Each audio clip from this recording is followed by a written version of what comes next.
Boa noite, pessoal. Bem-vindos a mais um vídeo da M3 Educação. Peço desculpas pela ausência nas últimas semanas, questões de saúde. Minha coluna estava reclamando bastante, mas agora com ela mais ou menos equilibrada, vamos ao que nos interessa. Pois bem, nas últimas 2 semanas o S&P 500 cedeu bastante, né? Eu tinha falado no último vídeo que eu tinha uma expectativa de um repique. O S&P ignorou a minha estimativa e seguiu em queda. A gente chegou nessa semana com a 7ª semana seguida de queda no S&P, mas algumas coisas não mudaram. Por exemplo, a gente tem aqui o nosso querido VIX, o VIX, que é o índice, né, do medo, é o índice da volatilidade implícita das opções do S&P 500, que está aqui marcando na casa de 29. Sempre volto para lembrar vocês, quando há medo, esse negócio vai nos seus 70%, 80%. Se a gente for para 2008, a gente vai ver coisas perto de 100%. Agora a gente está nos nossos 29, 30. Quando o mercado está muito calmo, ele fica na casa de 20, 17. Quando está sal de brigadeiro, 14, 15. Mas a gente não teve nesses últimos dias, por mais sanguinolentos que pudessem ter sido no S&P, a tentativa de novas altas na casa de 35, 36. Tanto é que no grupo do Telegram toda hora eu estou botando, olha, está caindo, mas o VIX não está subindo, o VIX não está subindo, o VIX não está subindo. Por que isso? Porque basicamente ainda não teve claramente uma sensação de capitulation, de ai meu Deus, corram para as montanhas, acabou o mundo. E existem algumas razões para isso acontecer. Uma é que o mercado antecipou, está antecipando já altas sensíveis de juros por parte do Fed. O mercado está antecipando já uma inflação alta. O mercado está com pouca novidade. A única novidade que aconteceu essa semana, que realmente deu uma pesada no S&P, foram os lucros, os resultados de grandes empresas varejistas, como o Walmart, o Target. A Amazon também teve resultados mostrando que os estoques estão muito altos. E a Amazon, inclusive, soltou uma nota dizendo que tem muita gente trabalhando para eles, tem muita gente nos depósitos, né, nos armazéns, melhor colocando. De tal forma que uma coisa que a gente vai ter que ficar observando vão ser os números mais real-time, né, os números do setor privado que são mais real-time. Um exemplo, fazendo um paralelo, antigamente a Klabin, a nossa empresa aqui no Brasil, a Klabin ainda é, mas ela era um grande produtor um muito maior produtor de papelão ondulado para fazer caixa. E aí você conseguia, às vezes eles soltavam notícias, desempenho operacional. Então você sabia qual era o nível de demanda de entregas de caixas, de papelão. E você então começava a entender o nível de atividade econômica, você começava a ter o feeling da atividade econômica no Brasil pela demanda por caixas de papelão. Porque em tudo, grosso modo, você transporta numa caixa de papelão. Pois bem, faz um tempo que eles não fazem isso mensalmente como faziam num período um pouco anterior. Assim, já tem bastante tempo no mercado. Mas enfim, vai ser interessante a gente olhar os dados das empresas privadas, tal qual eu olho, estava até aqui aberto aqui, né, o Market News Daily, que é o setor privado me dando informação ao vivo sobre a questão do mercado hipotecário, sobre o mercado imobiliário americano. E o que a gente viu essa semana, por exemplo, é que as taxas começaram a cair. Isso foi um reflexo da taxa do título de 10 anos, que também cedeu nos últimos pregões.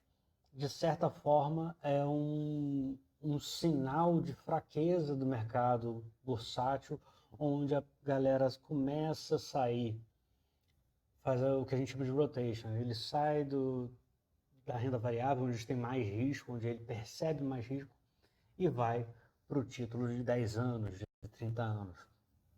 Aumenta a demanda lá, sobe o preço, cai o yield. Né? Então, quando cai o yield de 10 anos, a gente percebe que está tendo o que a gente chama de voo para segurança, flight to safety. Mas uma coisa muito interessante que nos atinge, digamos assim, diretamente, é o dólar. O Brasil tem tido coisas muito interessantes, situações muito interessantes, e o Brasil tem uma vantagem competitiva perante os gringos. O Brasil está acostumado com caos, o Brasil está acostumado com juros de três dígitos não, mas de 2 dígitos, por algumas épocas até muito altos, 2 dígitos grandes.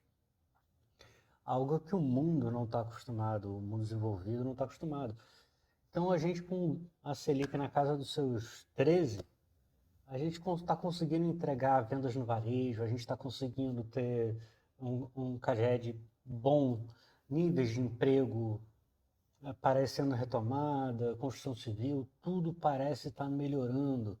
Né? Tá certo que a gente está no mês, um ano eleitoral, isso vai começar a trazer alguma dúvida e tal, mas por enquanto o mercado está bem surpreso, revisões para cima do PIB. A única coisa que não estão fazendo é revisão para baixo da inflação. Eu ainda acho que a gente vai terminar esse ano com a inflação em 2 dígitos. O mundo, não só aqui. Pois bem, então o nosso Ibov, dá uma passadinha aqui antes, para a gente ir falar um pouco de lá de fora. O nosso Ibov, no microcanal, no canal desde 2011, essa LTAzinha do canal com a linha de retorno, ele vem respeitando e essas últimas semanas ele ficou oversold algumas vezes, ou seja, sobrevendido, caiu demais. E aí natural que ele saia respirando. Hoje a gente tem uma ideia muito próxima do que pode acontecer. O índice parece estar armando um pivô indo buscar essa linha aqui. Vou botar essa linha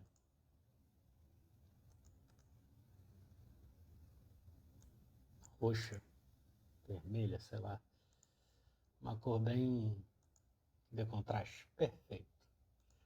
Então, o índice rompendo essa máxima dos 109, rompendo os 110 mil pontos para botar redondo, ele vem aqui para os 116.300. Essa é a leitura que a gente tem. Então a gente tem a próxima semana prometendo uma coisa positiva aqui no nosso índice, né, para cima.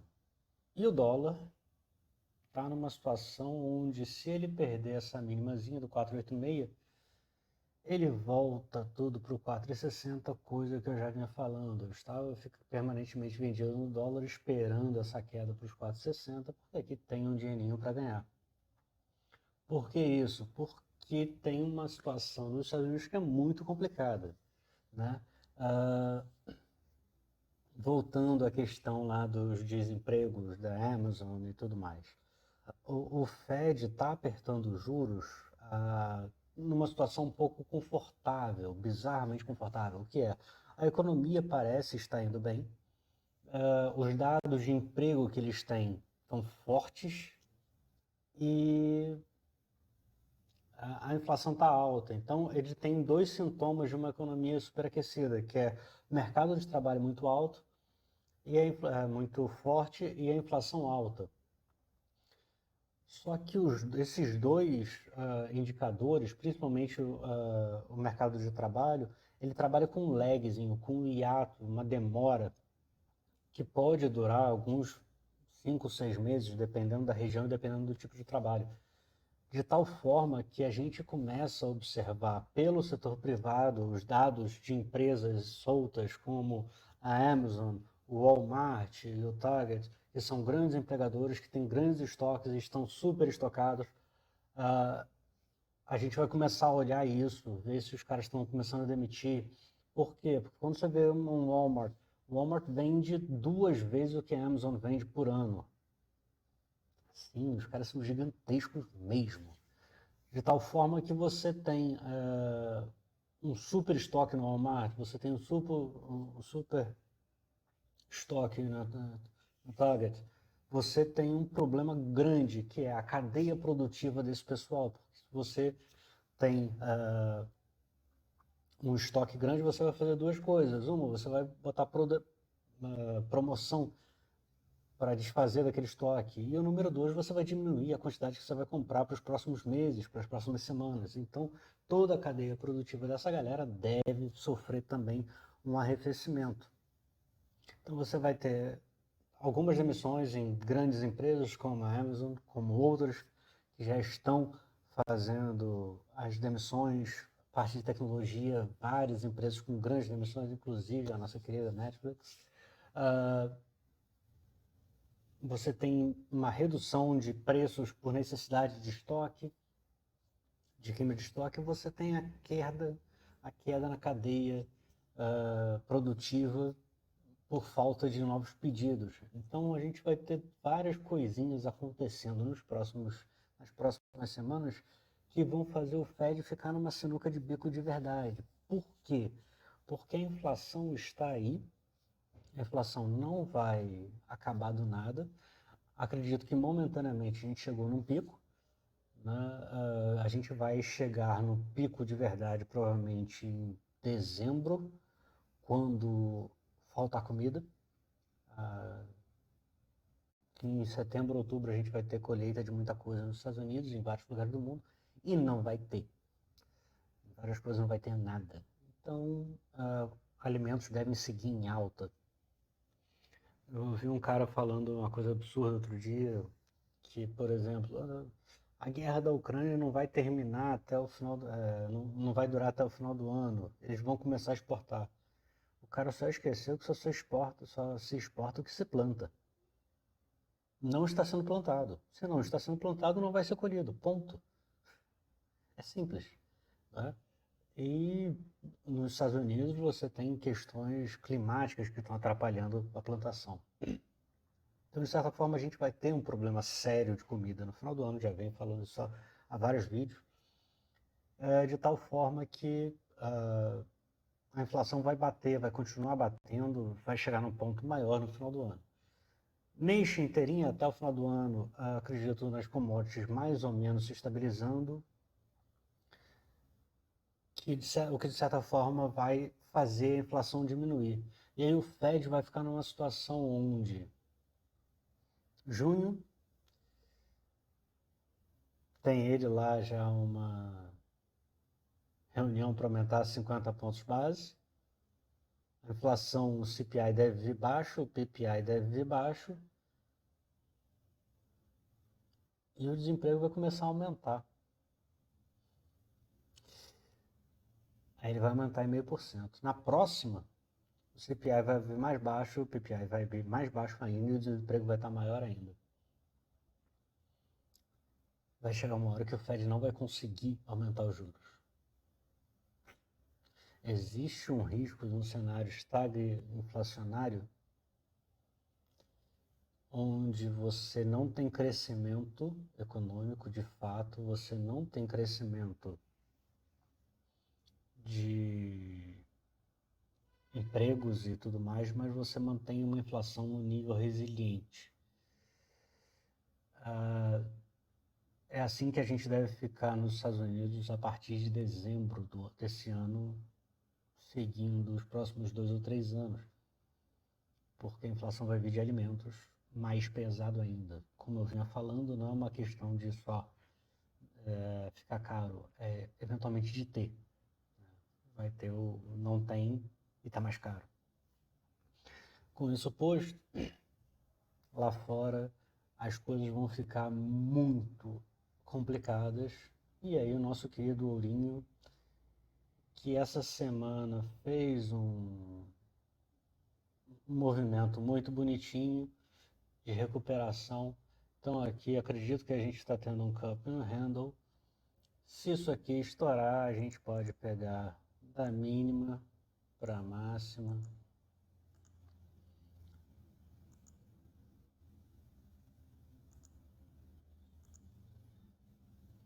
A gente tem aqui de 1020 a 2020.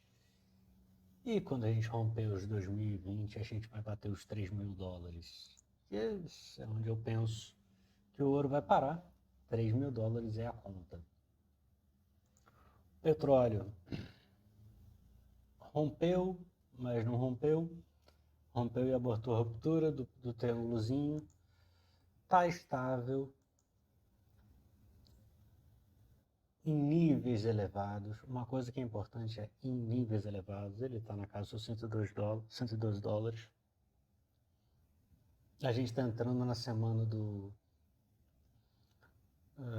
no meio do ano americano, início assim, do verão, que aí começa as férias, as viagens e tudo mais. A China está começando a reabrir, Xangai inclusive, principalmente na realidade, e é muito importante perceber que a maior parte das refinarias que têm capacidade ociosa hoje está na China, de tal forma que a demanda por petróleo deve aumentar um pouquinho e o preço dos destilados deve cair um pouco, ajudando ainda mais a controlar essa inflação. Lá nos Estados Unidos, a inflação em dólar, né? Então os destilados caem e o petróleo segue em bom nível, porque vai ter demanda para produzir aquela coisa. Então mantenho a minha projeção do petróleo entre 110 até 130. Acho que daqui a pouco a gente vai ficar namorando mais aqui em cima. E o ouro vai seguir rumo a 3.000 dólares num futuro não muito distante. O S&P deixou um candlezinho lindo.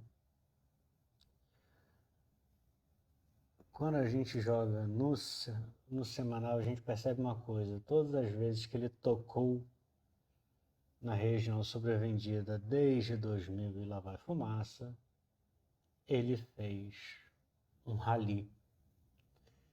Um rally e um rally.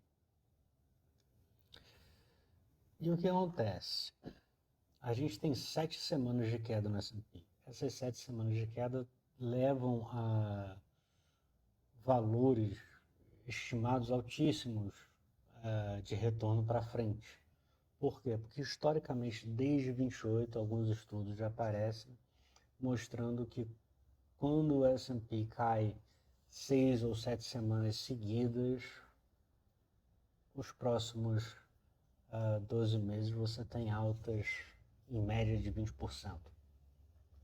O que faz sentido dentro do meu cenário. Por quê? Porque o Fed vai parar de subir, vai ficar apertado com o aumento de taxa de juros, a inflação vai seguir um pouco resiliente, o Fed não vai conseguir apertar mais porque o mercado já está se ajustando com a expectativa da taxa de juros, e a inflação vindo, ela corrói os valores reais, o que exige uma correção dos valores nominais. E a bolsa é em valores nominais. A gente vê aqui esses índices, esses dados são valores nominais. Então, se a inflação comer, a gente vai ter um auxílio aí de reprecificação de ativos para cima. Por causa da inflação, vai faturar mais nominalmente, o preço vai ser maior nominalmente. Então, vejo a possibilidade do S&P dar um repique.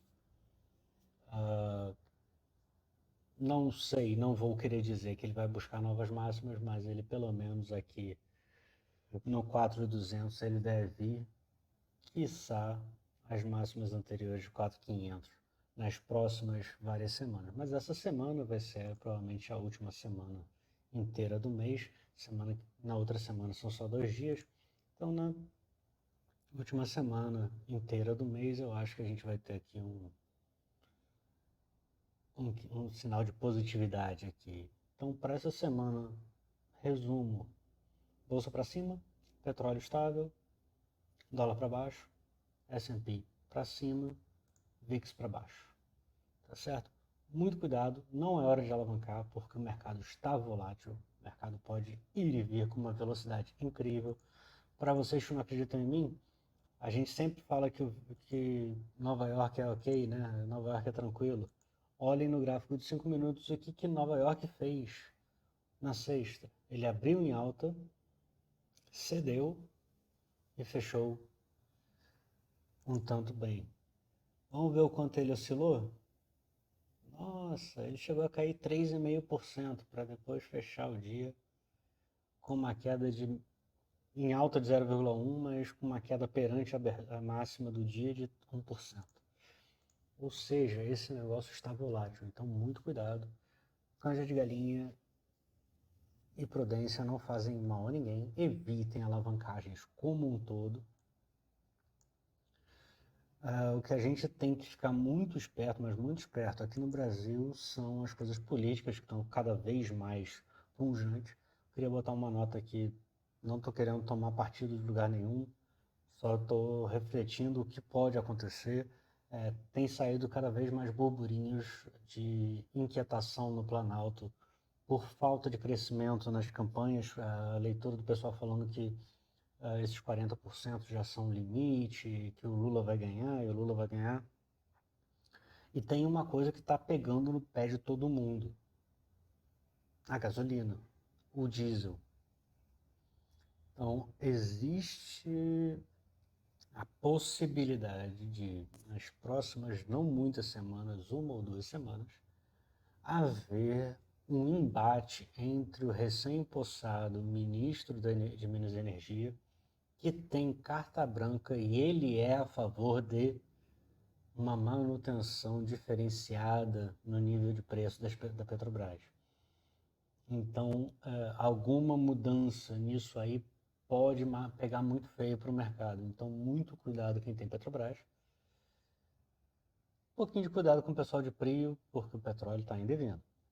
Mas Prio mantém meu interesse, porque a Petrobras não vai ser privatizada e sim, vai ter muita interferência estatal na Petrobras. De tal forma que devemos ficar muito atentos. Quem tem Petrobras em carteira comprado, por favor, muito cuidado. Nas próximas 2 semanas a gente pode ter um bafafá político muito grande.